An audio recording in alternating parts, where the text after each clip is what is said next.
कि अगर पुलिस की भर्ती हमने कर दी थी 32,000 एक बार और 40,000 एक बार, 70,000 कर दी थी। आने वाले समय में दिल्ली सरकार में समाजवादी लोग शामिल होंगे तो परीक्षा नहीं होगी। जिस तरीके से उत्तर प्रदेश में 10वां 12वें की डिग्री लाइए और नौकरी पाइए दौड़ करके दिखा करके, वो इंतजाम हम करेंगे। अभी हमें मिले थे पहली भर्ती वाले, अभी जो भर्ती खत्म हुई बिना परीक्षा वाली, हमने कहा बताओ आपकी परीक्षा की टेंशन खत्म कर दी क्या नहीं कर दी? बोला हाँ टेंशन खत्म कर दी। हमने कहा तुम्हें डंडा ही तो पकड़ना था, तो काहे के लिए परीक्षा चाहिए थी तुम्हें, ये बताओ। और क्या दे दिया उन्हें? कोई हो अगर पहली भर्ती वाला, मेरिट वाली भर्ती वाला ड्यूटी पे है, कोई मेरिट भर्ती वाला की नहीं है? कोई नहीं है, एक दिखाई दे गया। बताओ तुम्हारी टेंशन खत्म हुई क्या नहीं हुई? खत्म हुई परीक्षा की। और जो आरोप लगते थे कि पैसा ले लिया, ये कर लिया, वो कर लिया, ये नौजवान खड़ा होगा चुपचाप पूछ लेना, बताओ कहीं इसको देना नहीं पड़ा? भारतीय जनता पार्टी घबराई हुई है। भारतीय जनता पार्टी इतनी घबरा गई है कि अब रात में 3 बजे तक उन्हें नींद नहीं आ रही है, तो सुबह क्या प्रचार कर पाते होंगे सोचो आप। और जो रात में 3 बजे तक जगते होंगे तो सोचो सुबह कितने बजे उठ पाते होंगे।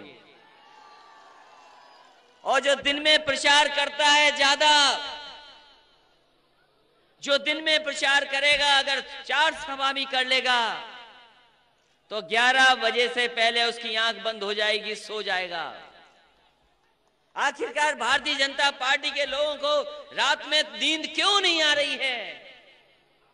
रात में नींद इसलिए नहीं आ रही है, ये महागठबंधन महामिलावट नहीं है, ये महागठबंधन महापरिवर्तन की आवाज दे रहा है। और ये उत्तर प्रदेश से आवाज निकली है, ये महापरिवर्तन की आवाज है। चार खत्म कर देंगे, काला धन खत्म कर देंगे। कितना काला धन खत्म हुआ बताओ? काला धन बढ़ गया है, काला धन खत्म नहीं हुआ, काला धन बढ़ा है, भ्रष्टाचार बढ़ा है। हमारे किसान की आय नहीं बढ़ पाई। इन्होंने बहुत दावा किया, बहुत दावा किया कि हमारी उपलब्धि है कि हमने कांवड़ यात्रा निकाली है, हमने नौजवानों को कांवड़ यात्रा में भेजा है। ये उपलब्धि सरकार बता रही है, मुख्यमंत्री जी बता रहे हैं। हम मुख्यमंत्री जी को बधाई देते हैं। वहीं हम मुख्यमंत्री जी से निवेदन भी करेंगे कि टीवी पर बहुत दिखाई देते हैं आप, अखबारों में भी बहुत हैं, इस बार कम से कम एक विज्ञापन दे दें कि जितने नौजवान हमारे कांवड़ यात्रा पे गए थे उन सबको सरकारी नौकरी मिलने जा रही है। लेकिन सवाल ये, जो चाय वाले बनकर के आए थे अब चौकीदार बनकर के आए हैं, ये महागठबंधन चौकीदारों की चौकी छीन लेगा, ये दिल्ली नहीं पहुंच पाएंगे। आखिरी में केवल इतना कहता हुआ मैं आपसे आखिरी में एक ही बात निवेदन करता हुआ कि हमारे आदरणीय राम जी और सुमन जी कितने भी खरे हों लेकिन मन के अच्छे हैं। ये कितने भी खरे हों, किसी को भी कुछ बोल दें, लेकिन मन से अच्छे हैं। और ये चुनाव इनका जरूर है, लेकिन ये गठबंधन के प्रत्याशी हैं। और अगर गठबंधन के प्रत्याशी हैं तो बताओ जिताओगे कि नहीं जिताओगे? एक गठबंधन को जिता देना, एक भी वोट आपका घट ना पाए और एक भी वोट आपका बट ना पाए, ये आपको याद रखना है। आपका वोट घट तो नहीं जाएगा और आपका वोट बटे भी नहीं, तभी ये जीतेंगे। और ये हैं तो प्रत्याशी, लेकिन समाजवादी पार्टी, बहुजन समाज पार्टी, आदरणीय मायावती जी, आदरणीय अजीत सिंह जी, उनकी ये तीनों के मिलकर के ये प्रत्याशी हैं। इसलिए आप चुनाव चिन्ह देखना, कोई चीज इधर उधर कुछ हो जाए लेकिन साइकिल को मत भूलना। यही तो साइकिल है जो आपको लखनऊ दिल्ली लेकर के जाएगी। और हम तो कहना चाहते हैं चौधरी चरण सिंह जी, जिनकी विरासत हमारे दिलों में है, आपके दिल में है। भारतीय जनता पार्टी ने इतनी नफरत फैलाई कि उस विरासत को भी खत्म करना चाहते थे, लेकिन हम जानते हैं हमारे लोग इस विरासत को खत्म नहीं होने देंगे। ये हमारे किसान भाई विरासत को नहीं खत्म होने देंगे।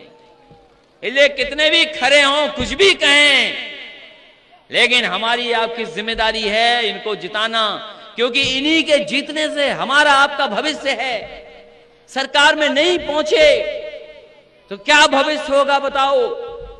हमारा देश का, हम आप सब पिछड़े नहीं हैं, केवल वही पिछड़े हैं।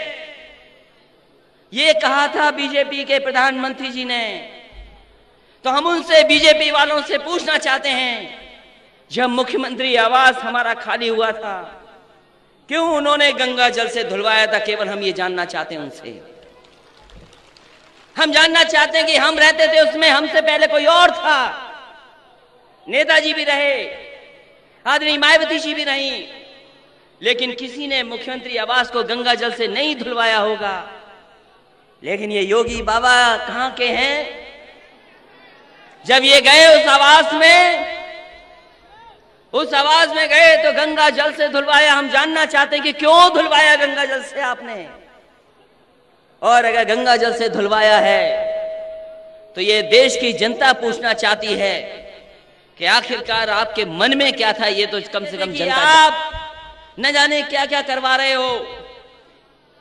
हम तो पूछना चाहते हैं, सबसे ज्यादा उसका कारोबार अगर किसी ने बढ़ाया है, जानवर के काटने का किसी ने कारोबार बढ़ाया है, तो भारतीय जनता पार्टी ने बढ़ाया है। और पत्रकार साथियों, हम आपसे कहना चाहते हैं, अगर हमारी गलत बात है तो आप अखबार में लिख देना कि हाँ ये गलत कह के गए हैं। आज जो कारोबार बढ़ा है जानवर के काटने वाला, वो भारतीय जनता पार्टी की सरकार में ज्यादा बढ़ा है।